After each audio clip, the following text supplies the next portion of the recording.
네, 홍춘호 박사님 모셨습니다. 안녕하세요. 네, 안녕하세요. 네, 박사님 모시고 또 박사님께서 최근에 이 대한민국 부동산의 역사 이렇게 이제 골드 커버 이렇게 멋지게 출간하셨는데 과연 이 부동산의 역사는 어땠고 그 다음에 앞으로 이 부동산 시장은 어떻게 될 것인지 한번 알아보도록 하겠습니다. 네, 최근 다주택자 양도소득세 중과가 제기된 가운데 정부가 이 장특 공제 폐지와 공정시장가액 폐지까지 추진 중이라고 합니다. 버틸 것인가, 이 정리하실 것인가 고민하는 유주택자들은 과연 어떤 선택을 하는 것이 좋을까요? 일단 뭐 제가 봐서는 내년까지는 갈 것 같아가지고요. 이유는 이제 두 가지인데, 먼저 첫 번째 이유는 금리가 아직 안 오르고 있어서, 그러니까 무슨 말이냐면 정부 정책 금리가 인상될 것 같긴 한데, 네. 그 금리 인상의 효과라는 게 부동산에 미치는 시기가 약간 1년, 2년 정도 시차를 두고서 이렇게 영향을 미치는 경향이 있습니다. 왜 그러냐 하면 금리가 인하된다 그래도 사람들이 야 그거 뭐 인하돼봐야 뭔 소용 있어, 그래봐야 경제는 좋아지지 않아 이러면서 비관하고, 또 반대로 금리를 막 인상하면 또 사람들이 금방 경기가 나빠진다고 생각하는 게 아니라 경제가 좋으니까 금리를 인상하는 거야 뭐 이렇게 다들 이제 좀 이유가 있잖아요. 그 그렇죠. 이유에 주목을 하면서 주택시장에 미치는 영향들이 좀 후행적으로 나타나는 그런 경향이 좀 있는 것 같아요. 그래서 제가 뭐 그 보조할 만한 차트를 하나 가져왔는데, 빨간 선으로 돼 있는 건 기준금리고요. 그리고 파란 선으로 돼 있는 건 이제 주택 매매 가격인데, 이게 축을 거꾸로 해놨습니다. 그래서 금리가 인하되고 나면 한 1년 있다가, 이때가 정말 아주 강했죠. 2019년부터 2020년 코로나 때 금리 인하 이후에 또 1980년대 이후에 가장 강력한 주택가격 상승이 있었는데요. 이제 이번에 또 시작됐죠. 그래서 지금 불이 붙어 있는 상태인데, 한국은행님이 이제 올해 하반기 정도에 금리를 인상한다고 제가 이제 가정하고서 이렇게 화살표를 표시해놨는데, 이 지금 불이 붙어 있는 게 금리 인상한다고 해서 이렇게 꺼지는데 좀 시간이 꽤 걸린다라는 거죠. 이게 이제 가장 첫 번째 요인이고, 두 번째 요인은 뭐 최근 삼성전자 뭐 성과급 지급 사태에서 보는 것처럼, 일단 뭐 저는 주주의 한 사람으로서, 네. 물론 요새는 뭐 이제 삼성전자 주식 거의 없긴 합니다만, 그렇게 그 근로자들한테 보상을 갖다가 두 번 해주는 꼴이거든요. 그게 무슨 말이냐면, 영업이익에 대해서 몇 % 이런 식의 보상은 좀 문제가 있는 게, 그 영업이익이 뭐냐면 매출에서 비용을 차감하고 남은 게 영업이익이거든요. 그렇죠. 판관비 다 빼고. 예, 그래서 월급으로 이미 받아놓고 또 돈을 받겠다. 라는 것은 회사 입장에서 성과가 너무 잘 나왔으니까 보너스 좀 줄게 이런 거에 대해서는 뭐 동의하지만, 영업이익에 대한 정률 보상이라든가 비율적인 보상은 이 주주의 이해들을 굉장히 침해하는 문제가 있고, 더 하나 이야기하고 싶은 건 2024년 반도체 DS 부문이 적자였거든요. 그럼 그때 그러면 마이너스의 보너스를 받았느냐. 결국 이런 여러 가지 문제가 있어요. 그렇기 때문에 지금같이 형태의 보너스를 지급하는 것에 대해서는 주식 투자자의 한 사람으로서도 굉장히 불쾌합니다. 그러나 아무튼 주는 것 같아요. 우리나라에서 주주의 지위, 주주의 신분이라는 게 이렇게 좀 죄송합니다만 하찮은 거죠. 그래서 소액 주주들의 뭐 불쾌감 이런 것들은 수년에 걸친 뭐 소송이 진행될 거라고 생각은 됩니다만, 뭐 우리나라에서 이제 주주의 이익을 잘 대변해 주는 그런 판결 나오는 거 본 적도 없는 것 같고, 그러니까 결론은 이제 그렇게 어마어마하게 인센티브 받은 돈들이 내년 봄에 시장에 이제 나올 텐데, 그 돈이 주식에 가면 참 좋을 텐데, 네. 그분들이 맨날 현금으로 달라 그랬잖아요. 삼성전자 측에서는 주식도 일부 주는 형태로 지금 바꾸는 것 같습니다만, 네. 그거 받아서 주식을 그렇게 길게 보유할 것 같지도 않고, 결국은 그 돈 들고서 또 부동산에 돈이 유입될 가능성이 굉장히 높지 않냐. 결국 경기죠, 경기. 기업들이 돈을 잘 버는 가운데 그 잘 번 돈을 들고 부동산 시장으로 달려올 가능성들이 그렇게 없다고 말 못할 것 같은 그런 여건에서 정부가 규제를 뭐 발표한다고 하면 그 지역에는 효과가 있는데, 네. 주변에 이제 풍선 효과를 미치는 그런 것들을 우리가 감안을 해본다면 주택 시장이 뭐 적어도 내년 상반기, 그러면 내년 상반기에 돈이 풀리는데 그 돈의 또 효과까지 생각하면 2027년 정도까지는 좀 강세장이랄까, 상승장이 이어지지 않을까 그렇게 생각합니다. 정부는 엄청 틀어막으려고 하는데 그게 이제 한계가 있다 보니까 어느 순간에 정말 좀 불안한 감이 돌긴 하는데 확 오를 수도 있는 그런 현상이 벌어질 수도 있겠네요, 진짜. 이게 이제 마음은 알겠는데 마땅한 수단이 좀 없는 그런 게 현실 아닌가라는 거죠. 분명 주택시장의 가격이 너무 급등하고 주택시장의 가격 안정을 도모하기 위해서는 정부가 규제를 발표하는 건 뭐 전 타당한 일이라고 봅니다. 다만 그 정부의 규제가 효과를 발휘하느냐에 대해서는 저는 좀 의문이 있다 이런 이야기죠. 아무튼 뭐 제가 정부 관계자라 하더라도 부동산 가격이 이렇게 급등하는 거에 대해서 불안감을 굉장히 느낄 것 같고 부동산 시장 안정 대책을 저도 발표할 거예요. 그리고 그 발표하는 정책이라는 게 과거 역사적으로 우리 대한민국 부동산의 역사에 다 있거든요. 양도세를 중과하고 분양가를 상한제하고 더 나가서 대출 규제하는 거. 여기다 이제 마지막으로 세금까지 더하고. 근데 이제 세금은 굉장히 부담이 큰 정책이니까. 왜냐하면 증세했다가 인기 떨어지는 경우 우리는 되게 많이 봤잖아요. 그렇죠. 그래서 일시적인 양도세에 대한 어떤 세금 부과는 모르겠는데 이제 항구적인 세금 인상은 그러니까 주택 매매할 때 바로 한번 뜨는 그런 세금이 아닌 보유 관련돼 있거나 종합부동산세 형태의 어떤 세금들을 더욱더 이제 높이는 거는 상당한 부담이 될 수 있죠. 아무튼 그 뒤 정부까지도 계속 이제 영향을 미치니까 한번 도입된 세금은 잘 안 없어지잖아요. 맞아요. 우리가 지금 네. 뭐 주식 투자하시는 분들은 다 느끼잖아요. 왜 우리가 주식 거래하는데 농특세가 여기 왜 붙냐고. 그렇지 않습니까? 네. 그러니까 우리나라 이제 전체 인구에서 농민들이 차지하는 비중이 이제 2% 되나요? 그리고 더 나아가 우리나라 농산물들이 일부 특수 분야를 제외하고는 경쟁력이라는 게 거의 없잖아요. 그래서 이런 식으로 도입된 세금이 별로 경제에 미치는 그냥 세금 부담만 있지 경제 전체의 어떤 긍정적 효과를 전혀 발휘하지 못하는데 한 번 도입된 세금은 사라지지 않아요. 왜냐하면 그게 너무 좋으니까 다음 정부 입장에서도 얼마든지 그걸 써먹을 수 있으니까 결국 그 한 번 도입된 세금 때문에 받게 되는 그 뒤에 영향력 이런 것들을 생각해 보면 아무튼 항구적인 세금 인상은 기피하는 게 좋은데 할 가능성이 상당히 지금 높은 것 같습니다. 안 그래도 이 IMF 이후 사라졌던 토지 초과 이득세가 국회에서 다시 언급되면서 토초세가 부활할 수 있다는 말이 나오는데 땅을 팔지 않아도 땅값이 상승한 만큼 세금을 부과하기 때문에 보유세보다 더한 세금 지옥이 열릴 것이다. 그런 얘기가 있습니다. 어떻게 보시나요? 예, 뭐 방금 이야기한 그대로죠. 그 우리나라의 주택 보유세율이 세계적으로 볼 때 상당히 좀 낮은 편이기 때문에 주택 보유세율을 이제 인상하는 것은 충분히 고려해 볼 만한 일이고 거기다가 이제 기준을 어떻게 하는지는 모르지만 땅을 제대로 활용하지 않은 채 그냥 공지로 놔두고 있는 그런 땅들이 있다라면 또 그런 땅들에 대해서 세금 부과하는 거 이런 것들은 80년대 노태우 정부 때부터 도입하려고 애를 썼고 여러 가지 시도들이 있었던 세금들이라서 충분히 뭐 지금 제가 봤을 때 테이블 위에 올라갈 만하다. 근데 이제 문제가 요 그림은 보유세율하고 주택가격 변화율의 관계인데요. 가로축이 보유세율입니다. 그러니까 집값 대비해서 몇 퍼센트를 부과하냐. 네. 그래서 뭐 미국 같은 경우는 상당히 높죠. 0.8% 정도. 그리고 이제 이 왼쪽으로 가면 한국인데요. 한국은 이제 독일과 함께 세계에서 보유세율이 제일 낮은 나라 중에 하나죠. 자, 그리고 세로축이 이제 뭔가를 봤더니 주택가격 상승률입니다. 그러니까 상당히 긴 시간 동안의 주택가격 상승률의 관계인데 이 보유세율이 높으면 가격이 내려가면 좋을 텐데 네. 그 예외들이 되게 많죠. 영국이나 캐나다 같은 나라들. 그러네요. 그리고 또 보유세율이 낮다고 해서 또 가격 상승률이 높으면 모르겠는데 한국, 독일, 핀란드 같은 나라들은 또 보유세율은 낮은데도 가격 상승률이 낮은 나라가 그러니까 여기랑 여기 있는 이 두 나라, 다섯 나라가 지금 이 그림에 있어서 뭔가 효과를 갖다가 다 반대로 돌고 있는 나라들이죠. 그래서 이 차트가 의미하는 바는 주택시장에 이런 세금을 부과하는 거는 장기적으로 굉장히 많은 불만을 가져오지만 주택 가격을 안정시키느냐에 대해서는 논란이 있는 그런 정책인 거죠. 그러면 왜 주택 보유세율을 저렇게 인상하는데도 집값이 그렇게 안 잡히거나 오히려 오른 나라들이 생깁니까? 이렇게 물으면 결국 아까 제가 이야기했던 것처럼 주택시장에 영향을 미치는 가장 직접적인 요인은 사실 금리고 그 다음은 미래 소득 전망이잖아요. 앞으로 내 월급이 계속 오르고 앞으로 미래 전망이 밝다고 생각되면 론투밸류 좀 맥스로 해가지고 좀 내 소득 대비 그래도 지금 소득으로는 비싼 집을 미래 소득의 증가를 뭐 기대하고 그렇게 매수할 수 있는 거 아니냐라는 거죠. 더군다나 금리가 낮아져서 대출 여건이 좋아진다면 그가 세금이 또 문제가 되겠냐 이렇게 볼 수도 있는 거고요. 아무튼 보유세율 하나만으로 주택시장을 잡기는 어려웠고 그 대가는 되게 크거든요. 왜냐하면 새로운 세금 하나 도입되면 그로 인해서 사람들의 불만은 되게 커지니까 당장 저만 해도 아까 방금 농특세 이야기했잖아요.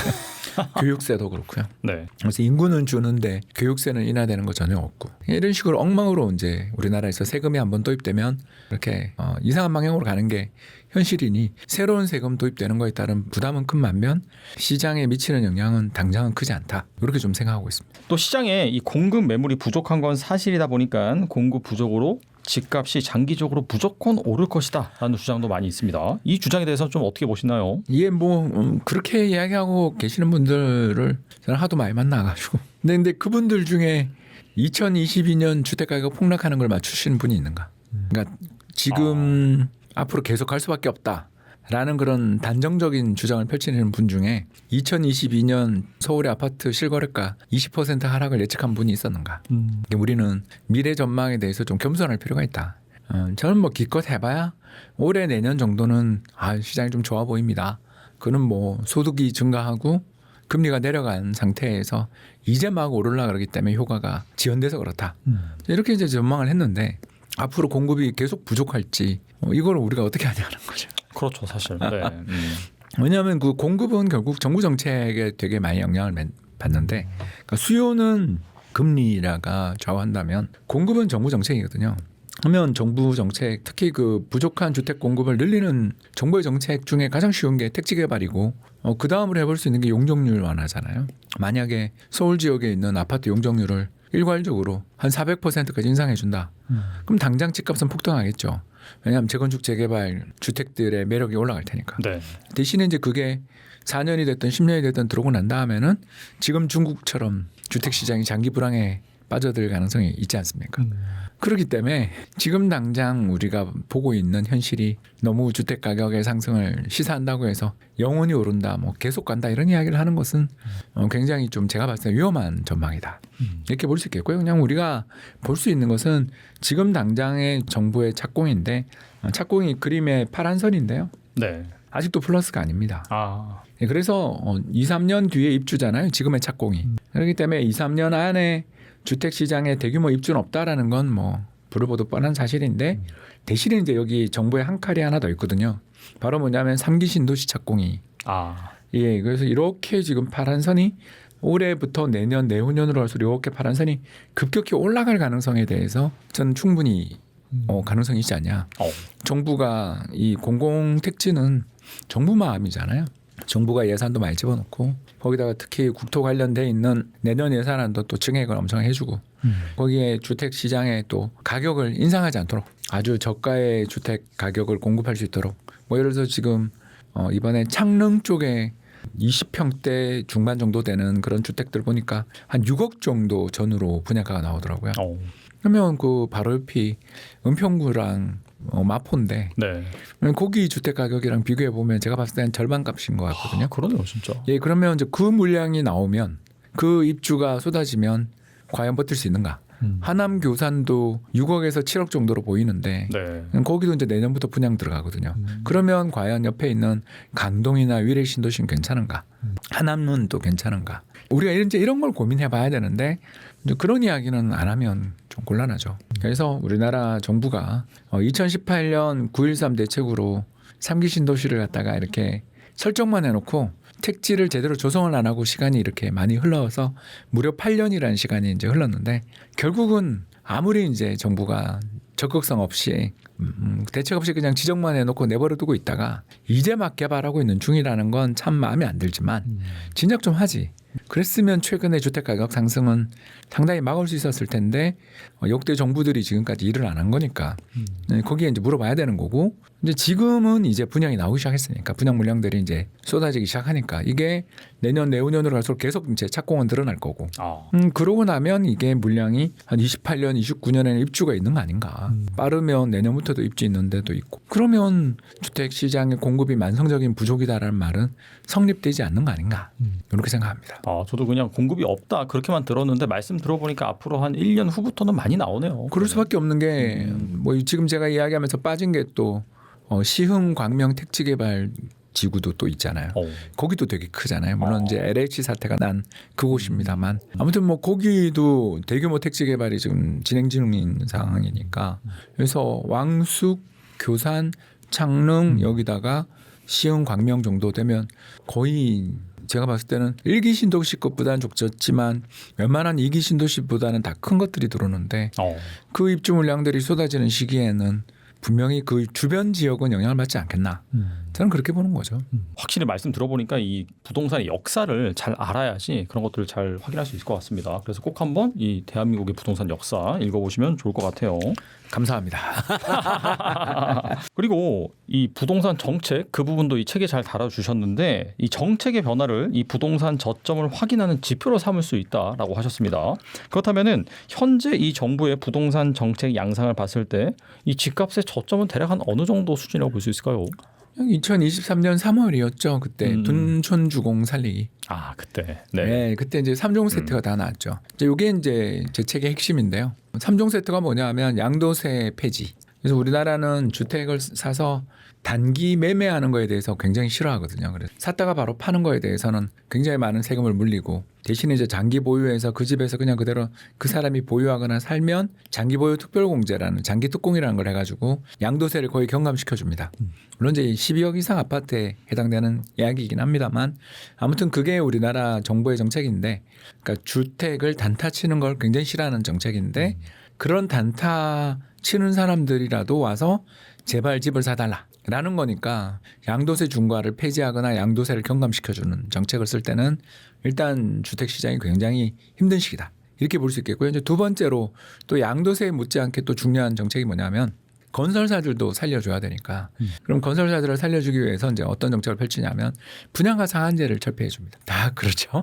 그래서 분양가 상한제들을 철폐하게 되면은 건설사들 입장에서도 또 좀 고분양가로 분양을 할 수 있게 되고 또 더 나가서 재건축 재개발을 추진하고 있었던 사람들 입장에서는 분양가 상한제가 폐지되면서 고분양가를 적용하게 되면 공공개발 사업의 수익성이 개선되는 그런 효과가 생기고, 마지막은 이제 뭐 투기과열지구 등등 이런 규제들이 철폐되면서 대출이 자유로워지는 이 세 가지 3종 세트가 다 풀리는 시기가 대충 지나고 보면 다 바닥이죠. 근데 이제 그 바닥 때 우리가 집을 사기가 너무 무서운 게 뭐 한국 은행이 금리를 갖다가 막 거의 제로 수준까지 내려주고 정부가 집 사라고 노래를 부르지만 주택 시장의 침체가 최근에 겪었기 때문에 너무나 무섭고 공포스러운 그런 상황에서 사람들이 꼼짝도 못하고, 그리고 결국 누군가 이제 돈 많은 사람들, 큰 손들이 또는 뭐 경기가 갑자기 좋아지는 이제 외부 긍정적인 외부 충격 이런 걸로 인해서 집값이 오르기 시작하면 그 뒤에 이제 반응하게 되는데요. 아무튼 제가 방금 말씀드린 요 3종 세트, 양도세에다가 분양가 상한제 그리고 마지막은 대출 규제, 이 3종 세트가 잘 바뀐 상태에서 우리가 그때 이제 공부가 많이 필요한 건데, 이제 이런 3종 세트가 다 우리한테 완비가 돼 있는 상황에서 야, 홍 박사 말한 대로 정말 이게 지금 주택 시장에 거의 저점 징후가 왔는데 여기서 내가 뭘 사야 되나라고 할 때 제가 팁을 하나 드리자면 마지막 순간까지 규제가 풀리지 않았던 데가 최우선의 대상이 아닌가. 그러니까 그만큼 과열이었고 또 그만큼 정부 입장에서는 타깃이 되는 그런 지역들이 마지막 순간에 이제 그 지역마저 폭락하거든요. 그러면서 거기를 풀어주죠. 그런 지역부터 우선적으로 살펴보고서 접근하는 게 좋지 않을까, 그렇게 생각합니다. 그런 면에서 이제 지금은 벌써 2023년 3월이나 2월이 바닥이었다고 보면 만 3년 넘게 오르고 있는 전형적인 지금 강세장의 중반 정도, 한 7분 응선, 그러니까 가장 가파르게 올라가는 거는 끝났지만 아직도 꾸준히 꿀렁꿀렁 정상까지 계속 능선 타고 올라갈 여진이 있는 그런 레벨이 아닌가 생각됩니다. 네, 그리고 한국의 부동산의 미래를 일본 부동산과 비교하시는 분들도 예전부터 많이 있었던 것 같습니다. 하지만 박사님께서는 일본의 부동산 장기 침체 현상은 이미 먼 과거의 일이다라고 지적하셨는데, 일본 부동산 시장과 비교를 해본다면 한국 부동산 시장의 미래는 어떨까요? 이게 이제 우리 아까 두 번째 전에 질문 있잖아요. 공급에 대해서. 그래서 만일 이제 제가 정말 부동산 가격을 안정시키는 게 우리 모든 것에 우선하는 목표라면 저는 그 두 가지 정책을 도입하면 10년 안에 우리나라 주택 가격을 박살을 낼 수 있습니다. 네, 첫 번째는 빌라의 주차 규제를 폐지하고요. 두 번째는 아파트의 용적률 규제를 폐지하면 됩니다. 그러니까 조닝이라고 하죠. 네네. 그래서 뭐 주거 1종, 2종 뭐 그런 거 들어보셨죠? 네. 준공업지역, 공업지역, 상업지역 이런 식으로 돼 있는데 그건 이제 조닝이라고 하는데요. 이 조닝에서 이제 우리나라는 서울 기준으로 해서 일종 주택 지역 같은 경우는 한 250% 정도가 맥스고 거기다 기부 체납해야 300% 정도까지 받을 수 있는데 만일 그걸 350에서 400으로 옛날 그 조순 시장님 시절입니다. 그때 정도로 올려준다 그러면 재건축 재개발 사업의 수익성이 엄청나게 좋아지거든. 그리고 뭐 기부 체납이니 이런 조건도 다 빼고 그냥 지금 어차피 양도세도 중과를 하고 있고 또 장기 보유 특별공제도 없앤다 그러고 하니까 주택 가격의 상승에 따른 차익들은 정부가 세금으로 다 거둘 수 있으니까 많은 부분을 걷어갈 수 있으니까 그걸 다 폐지해 버리면 한 5년에서 10년 사이에 대규모 착공이 진행될 거고요. 그 대규모 착공 중에서 제일 먼저 이제 빌라 공급이 폭발적으로 2, 3년 안에 빌라가 폭발적으로 지어질 거고 지금 또 사업 준비 단계에 있었던 대부분의 재건축 재개발 단지들이 전부 다 우후죽순 주택 공급들이 이제 늘어날 테니까 보통 이제 사업 시행부터 시작해서 관리 처분 그리고 입주까지 가는 시간이 보통 10년 정도 이상 걸리는데 그걸 또 이 방금 이야기했던 사업성을 극단적으로 개선만 시켜주면 여의도 대교 아파트처럼 사업 시행부터 관리 처분까지 2년 만에 해결되는 경우들도 나오거든요. 사업의 수익성이 좋아지면 이게 왜 하냐라는 사람들이 쑥 들어가게 돼 있잖아요. 그렇죠, 당연하죠. 네. 그런 면에서 그렇게 되면 이제 주택 공급이 1990년대 후반 수준의 대규모 주택 공급이 나오는 거고 그런 대규모 주택 공급이 나온다면 그 뒤 10년은 서울 주택 시장도 잃어버린 10년이 될 가능성이 있죠. 네, 이 이야기가 바로 일본입니다. 지금 제가 가져온 그림이 뭐냐면 GDP 대비 부동산 착공 비중인데요.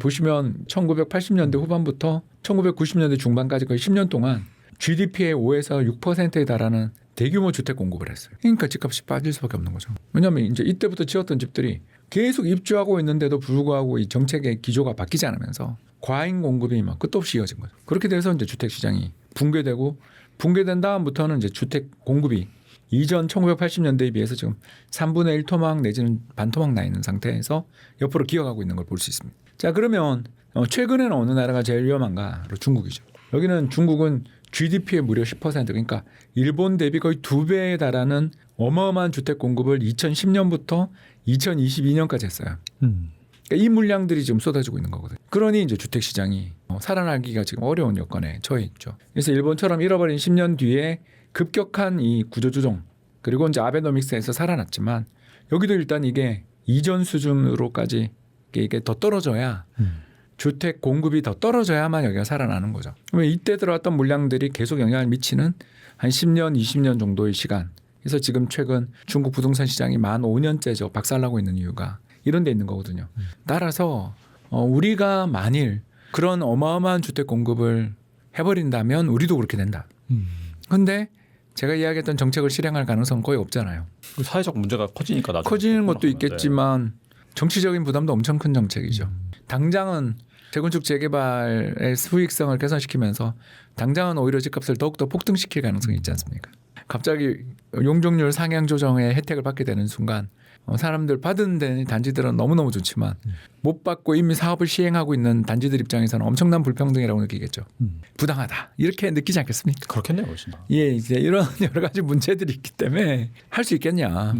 그래서 저는 우리나라 주택 시장의 가격 안정을 위해서는 지금 우리가 할 수 있는 가장 효과적인 정책은 뭘까? 생각해 보면 첫 번째가 빌라에 대한 자동차 관련 규제들을 풀어주는 대신 우리나라도 일본처럼 뭐 후보의 공약이기도 한데요. 주차장이 없으면 차를 못 사게.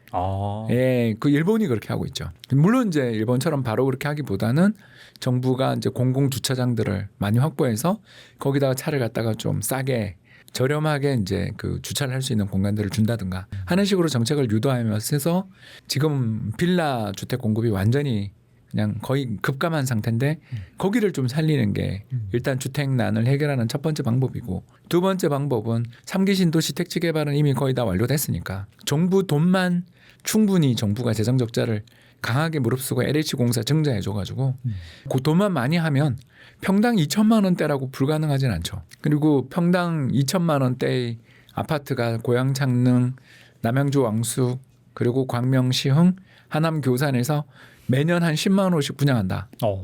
주택 시장이 저는 오르기 어렵다. 정말 주택 가격을 잡고 싶다면 평당 분양가 2천만 원으로 내 임기 중에 10만 호면 이제 40만 호네요. 40만 호 공급하겠다. 네. 거기다 다 공급해주겠고 거기는 무주택자랑 또 신혼부부 또는 신생아 특례 대출 이런 거 다 허용해주겠다. 이렇게 이야기하면 출산율도 막 반등하면서 주택 시장에서 지금 서둘러 지금이 아니면 영원히 집을 못 살 것 같아. 이 가격에 집을 못 살 것 같은 그 조바심에 쫓기는 그런 어떤 부부들 그런 매수자들의 어떤 열기를 갖다가 잠재우는 데 도움이 되지 않을까 싶은데 이 두 정책 모두 굉장히 큰 어떤 비용이 수반되는 정책이죠. 당장 공공 주차장 택지 뭐 이런 거 공급들이 정말 쉽지 않잖아요. 또 그 돈들을 거기다 쓴다라는 건 다른 데 들어가던 돈들을 거기다 돌리는 건데 그러면 기존에 그 돈들을 열심히 받고 사업을 하고 있었던 데 입장에서는 강한 저항을 할 수 있겠죠. 그렇기 때문에 뭐 된다 안 된다라는 말씀은 드릴 수 없지만 이런 쪽의 정책들이 강하게 나온다라면 전 충분히 우리나라 주택시장이 다시 또 2010년대 초반처럼 한 10년 5년 정도 그냥 물가 상승률보다 더 밑에 있는 그런 주택시장도 만들 수 있다고 생각합니다. 그러나 제가 이야기했던 이야기를 쭉 들으면서 홍 박사 그게 되겠어요 라고 말하실 분이 저는 되게 많지 않을까 그렇게 생각한다는 거죠. 뭐 어느 정도 뭐 다 수용은 힘들더라도 일부만 해서 그렇게 했으면 좋겠네요. 지금 말씀 들어보니까. 아무튼 뭐 우리나라가 그 전세 사기 사건 이후에 빌라 공급 줄어든 게 지금 임대료 상승의 가장 직접적 요인이고 이제 두 번째가 임대차 3법을 통해 주거의 안정성을 높여준 대신 이미 전세 계약을 맺고 계시는 분들, 월세 계약을 이미 맺고 계시는 분들은 참으로 좋겠습니다만 새로 시장에 진입하시는 분들에게 이제 벽을 만들어버린 꼴이 된 거잖아요. 그래서 과연 이런 서민들을 위해 주거 복지를 위해서 했던 이 정책들이 오히려 새로 지금 가구를 형성하는 사람들한테는 사다리를 걷어찬 꼴이 되는 거 아닌가 이런 생각들도 저는 좀 많이 들죠. 그래서 돈을 들여서 주택 공급을 정부가 적극적으로 추진하는 대신 이런 임대차 시장에 있어서 존재하는 제가 봤을 때 너무 강한 규제는 좀 완화하는 이런 정책 조합들을 쓴다면 충분히 주택 시장의 주거 안정은 물론 주택 가격의 하락을 가져와서 부동산을 잡은 정부 이런 평판을 들으며 마무리할 수 있는 멋지게 마무리할 수도 있는 기회가 있는 거 아닌가 그렇게 생각합니다. 뭐 그렇게 된다면은 사실 또 정권을 잡을 수도 있겠네요, 진짜. 아유, 그건 모르죠.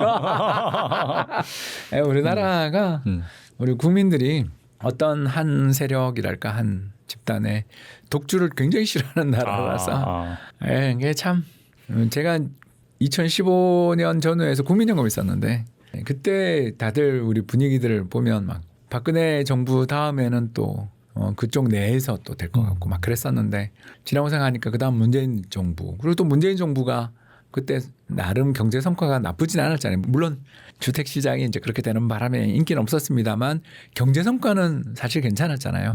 그런데도 불구하고 또 윤석열 정부 들어서고 네.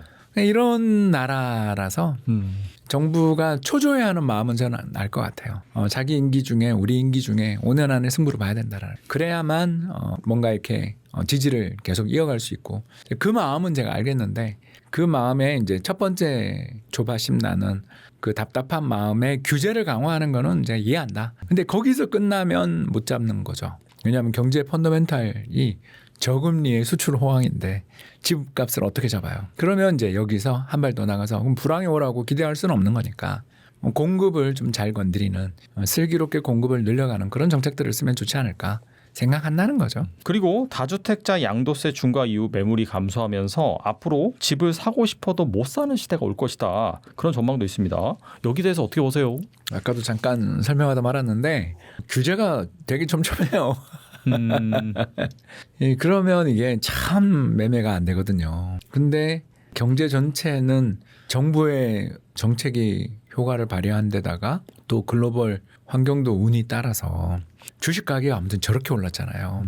그리고 주식에서 돈 번 분도 많지 거기다가 기업들이 이렇게 역대급 이익이 나면서 보너스를 삼성전자만큼 주지는 않는다 하더라도 임금 인상은 올해 계속되고 있는 게 보인단 말입니다. 그러니까 이제 그 회사를 못 들어간 젊은 청년들은 참 지금 큰일이 났지만 왜냐하면 이제 사실상 완전 고용이 그 정년까지 고용이 보장돼 있는 데다가 수억 원에 달하는 인센티브도 받을 수 있는 직장이라는 건 너무나 좋은 일자리인데 기업의 입장에서 본다면 사람을 마음대로 해고할 수도 없는데 돈도 많이 줘야 돼요. 그러면 여러분 같으면 새로 고용하겠어요? 이게 또 하나의 사다리 걷어차기가 지금 진행 중인 거죠. 거기에 들어가 계신 분은 콧노래를 부르지만 네. 거기에 문이 닫히는 일이 지금 벌어지고 있는 거죠. 아. 네, 그런 식으로 세상이 돌아가는 상황에서 문제는 이제 그 안에 들어가 계신 분들은 너무 좋은 기회를 잡았잖아요. 그렇다면 그분들 입장에서 뭐 예를 들어 주식을 하고 계셨던 분이라면 포트폴리오를 좀 다변화하고 싶을 거고 특히 에셋 파킹 뭐 이런 수요도 있고 그러다가 미래 소득 전망이 개선될수록 자기 지금 현재 레벨보다 더 비싼 집을 살 수 있는 어떤 전망 희망이 생기는 거니까 이 둘이 가세하면 이게 그 호가가 갑자기 몇 호가를 넘는 벼락 같은 상승이 나올 여지가 있죠. 그러니까 거래는 없는데 한두 건의 이상 거래로 가격이 폭등하는 것처럼 보이는.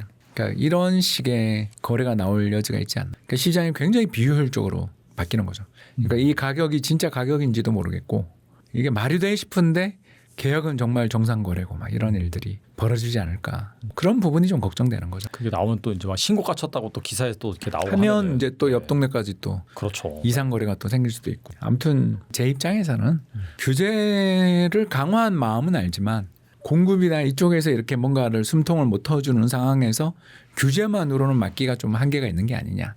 뭐 이렇게 생각하고 있습니다. 그리고 부동산 입지가 상당히 중요하다라고 말씀하셨는데 최근 신혼부부들 사이에서도 평수를 좀 좁히더라도 주로 이제 59제곱미터 많이 가더라고요.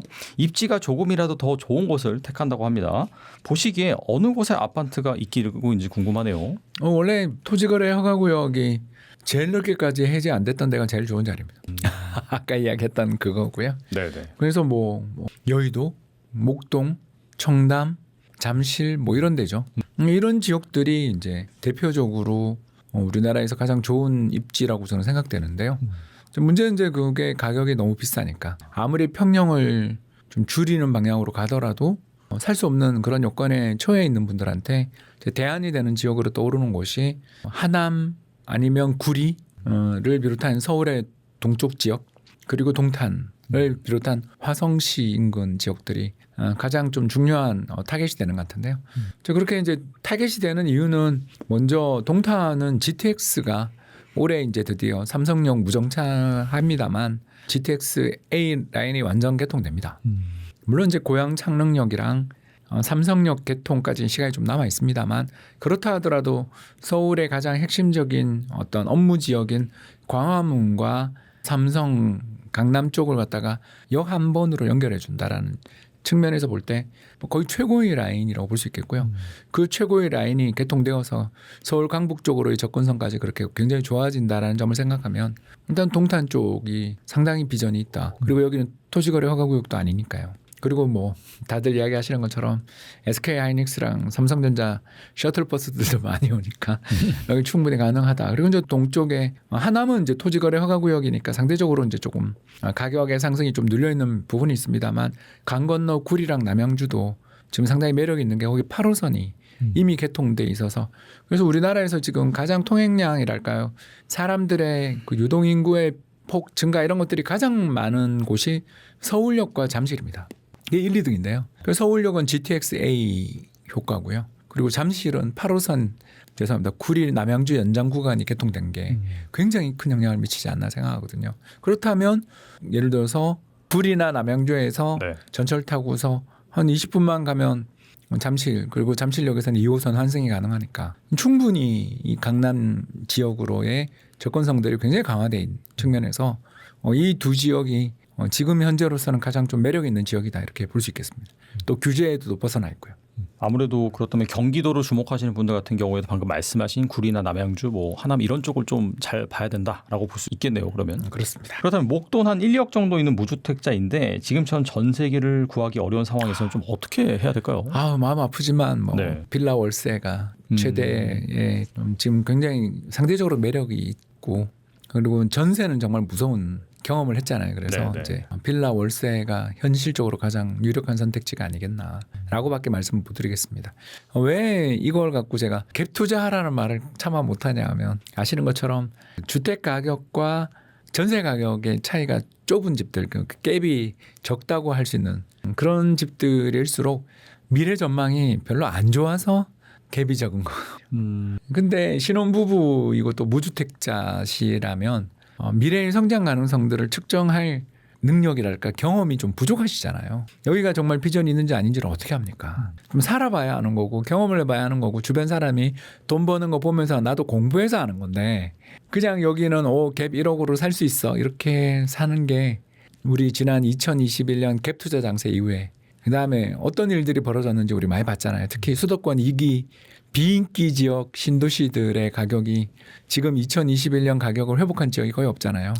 그런 것들을 우리가 좀 염두에 두셨으면 좋겠어요. 그래서 지금 시장에서 이렇게 급등하고 또 저는 1, 2년 더 간다고 보지만 올해 내년까지 더 간다고 보지만 무작정 이건 한 채는 있어야 돼 지금 사야 돼라고 말하기에는 매력적인 지역들 입지 또는 이 정도면 매력 있다고 생각됐던 지역들이 굉장히 많이 지금 속속 사라지는 중이다 라는 걸 말씀을 드리고 제 생각에는 이제 방금 제가 이야기했던 지역들이 있었잖아요. 그 4개의 신도시 유망 지역을 제가 아까 다 말씀을 드렸어요.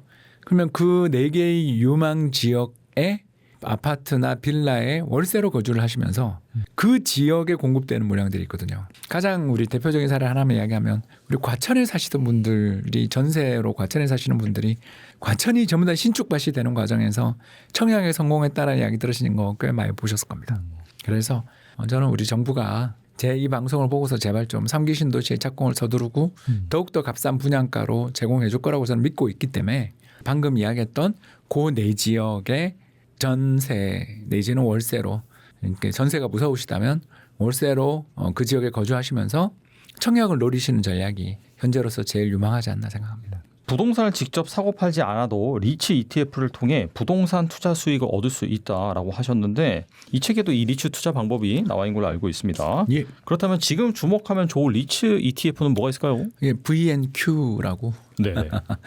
세계 최대의 리츠 ETF가 되겠는데요. 좀 차트 한번 봐주시면 감사하겠는데요. 네. 이건 이제 배당을 감안한 겁니다. 토탈 리턴이라고 적혀 있죠. 그래서 이제 배당을 감안한 리츠의 성과인데요.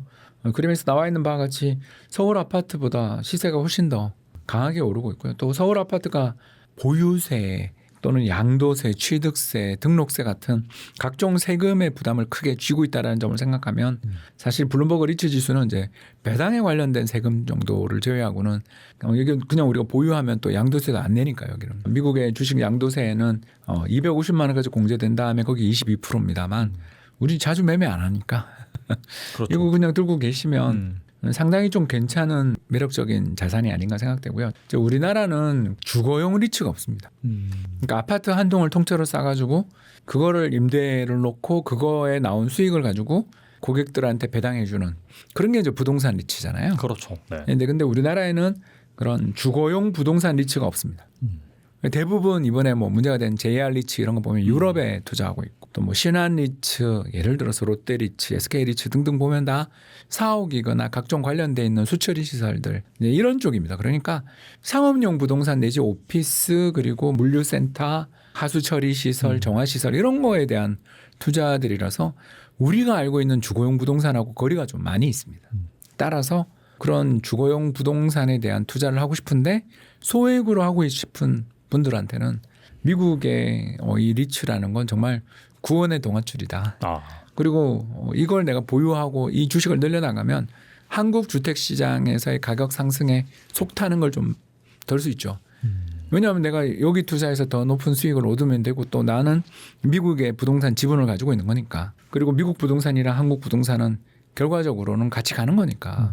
왜냐하면 전 세계 금리가 다 같이 움직이잖아요. 그렇죠. 맞아요. 네. 예, 거기다가 뭐 우리나라 반도체 경기 좋다라는 것도 결국 미국 데이터 센터 많이 지어서 우리 반도체 경기가 좋은 거니까. 그럼 미국 경기 좋을 때 우리도 좋고 그럼 미국 경기 좋을 때 우리 집값도 오르는 거니까. 이 연동성들을 이해하시면 꼭 서울에 한 채는 있어야 된다 같은 이상한 소리들한테 안 넘어갔으면 좋겠다. 살 수 있으면 좋은데 못 사잖아요. 미래 전망이 좋은 아파트나 주택을 살 수 있으면 좋은데 그게 너무 비싸고 또 갭이 적어서 정말 한번 노려보고 싶으면 거기는 용적률이 맥스라든가 아니면 주변 일대 개발 가능성이 낮다거나 또는 각종 정부 역대 정부가 계속적으로 뭐 풍치지구라든가 양악 규제라든가 주변에 있는 세계문화유산 때문에 뭐 높게 못 짓는다든가 등등. 근데 그런 각종 규제를 다 받잖아요. 당장 우리나라 서울 도성이 세계문화유산이잖아요. 그러면 도성 주변에 우리나라 서울 한양성곽 주변에 높게 아파트를 지을 수 있겠어요?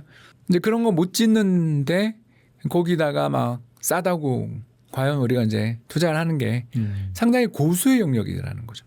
따라서 그런 위험한 또 많은 레버리지를 지는 또 시간도 굉장히 많이 들이는 투자 대신에 미국의 부동산 리츠에 한번 투자해 보시면 유동성도 좋고 언제든지 사고 팔 수 있고 부동산은 또 사고 파는 게 되게 쉽지 않은 데 비해서 네. 굉장히 많은 매력을 가지고 있다는 점에서 여기 투자를 좀 권하고 싶습니다. 항상 그 재테크의 중요성을 강조하시면서 1억을 10억으로 만드는 로드맵을 말씀해 주시는데 부동산 투자로도 10억을 만드는 전략이 있을까요? 아우 제가 그렇게 해서 만들었죠.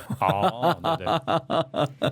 여러분들한테 제가 이제 이거 책에 제 경험담을 조금 넣은 이유가 저라고 부동산 샀다가 잘못 사가지고 망한 경험이 없지 않거든요. 정말 자리는 너무너무 좋은 자리에 아파트를 샀는데 그게 나홀로 아파트였어요. 200세대가 안 되는. 그러면 여러분 아시는 것처럼 아파트 단지의 규모가 커야 커뮤니티도 좀 생기고 주차 공간도 좀 나오고 지상에 애들 놀 수 있는 놀이터도 생기고 그러는 거 아니겠어요? 근데 그때는 그냥 입지는 너무 매력적이었는데 이게 나홀로 아파트가 가지는 그런 불이익 이런 걸 잘 모르는 상태에서 덜컥 샀다가 그 뒤 이제 하우스푸어 사태에 걸려가지고 엄청 고생하다가 간신히 엑시트했거든요. 이제 그런 경험 속에서 알게 된 거예요. 아, 어떤 종류의 아파트를 사야 되고 어떨 때 아파트를 사야 되는가에 대한 공부가 이루어졌고 그 공부가 이 책에 이제 직결되어 있는데 두 가지만 크게 말씀을 드리자면 첫 번째는 금리 인하되고 수출이 회복되는 경향이 나타나는 시점에 정부가 양도세나 또는 저 분양가 상한제나 대출 규제 이런 것들을 다 없애는 방향으로 가줄 때 그런 시기에 저는 주택 시장에 참여를 하면 1억 아니라 몇 천만 원으로도 얼마든지 돈을 벌 수 있는 기회가 올 수 있다고 생각하는 게 바로 그때 제가 이제 그 기회를 잡았던 시기가 신축 아파트가 미분양이 나서 마이너스 P로 팔리던.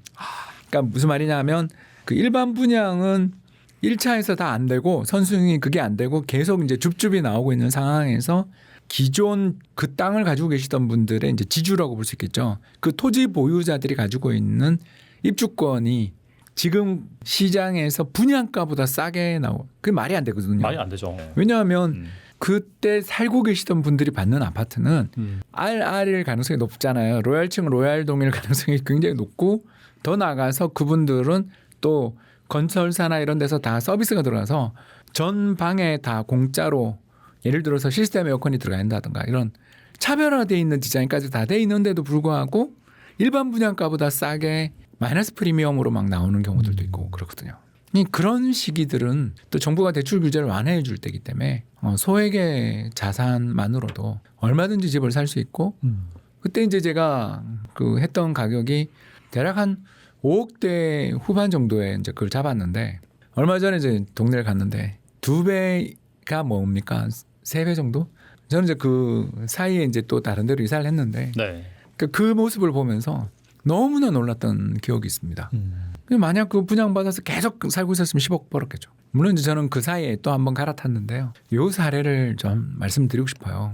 주택시장에 진입을 하기 위해서는 주택시장이 어떨 때 진입을 해야 되는가를 파악할 수 있는 어떤 눈, 이 책을 통해서 가질 수 있는데 또 하나 이제 눈이 필요하다라면 어떤 지역을 사야 되는가에 대해서는 저는 이 책에서 각 동네를 다 짚어주지 못했으니까 왜냐면 역사책인데 네. 각 동네를 짚어주기는 좀 그렇잖아요. 그러니까 그렇죠. 네. 뭐 예를 들어서 김시덕 박사님의 서울에 관련돼 있는 그런 재밌는 책들이 시리즈로 좀 나오실 거라 네. 또는 김학렬 소장님의 서울 아파트 관련돼 있어 막 거의 정말 동네별로 다 분석하신 그런 책들 많잖아요. 그런 좋은 책들을 활용해서 임장도 좀 열심히 다니시면 이 좋은 기회들이 언젠가는 한번 와요. 10년에 한 번 정도 주기로 이게 이제 오는데 2013년에 한 번 왔었고 2022년에 왔으니까 이제 다음은 또 언제인지 모르겠습니다만 또 오겠죠. 그 또 오게 되는 그날이 여러분들이 준비되어 있느냐 아니냐에 따라서 얼마든지 1억으로 10억 만들고 그 이상도 만들 수 있는 기회를 갖게 되지 않을까 생각합니다.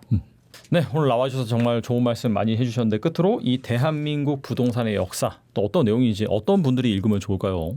아무래도 두 계층의 분을 대상으로 해서 썼습니다. 첫 번째는 막 이제 그 가정을 이루고 집을 사야 되나 말아야 되나 고민하시는 분들한테 이 책이 상당한 좀 저는 힘이 됐을 거라고 생각하는 게 우리나라 주택 시장은 끝없는 사이클의 연속이니까 그냥 대략 한 10년에 한 번씩 정말 거의 경제가 다 망할 것 같은 공포 속에 주택 가격이 대폭락하는 시기들을 너무나 항상 자주 보잖아요. 우리가 네, 이런 시기들이 너무나 많이 온다라는 측면에서 이렇게 장기 투자를 할 수 있는 여력을 가지고 있잖아요.